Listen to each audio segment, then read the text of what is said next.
Ішкі істер министрлігі есірткі қылмысына қарсы іс-қимыл департаментінің қызметкерлері Шығыс Қазақстан, Алматы облыстарының аумақтық және арнайы мақсаттағы бөлімшелерімен бірлесіп, прокуратура органдарының үлестіруімен Алматы облысы Қарасай ауданының аумағында орналасқан жасырын зертхананы жою бойынша ірі операция жүргізді.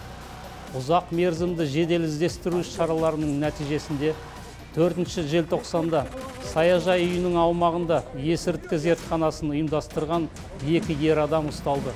Олардың бірі жақын шетелдің азаматы болып табылады. Үй-жайды тінту кезінде 130 кг прекурсор, зертханалық жабдық және шамамен 12 кг дайын мефедрон психотроптық заты тәркіленді. Есірткі заттарын өткізу мақсатында заңсыз дайындағаны, сақтағаны, сондай-ақ өткізген үшін Қазақстан Республикасы қылмыстық кодексінің 297 бабы 3 бөлігі бойынша сотқа дейінгі тергеп-тексеру басталды. Естеріңізге сала кетейік, адамдар тобының алдын ала сөз байласуы арқылы аса ірі мөлшерде жасалған бұл қылмыстар үшін бүлкі тәркіленіп, 10 жылдан 15 жылға дейінгі мерзімге бас бостандығынан айыру жазасы көзделеді.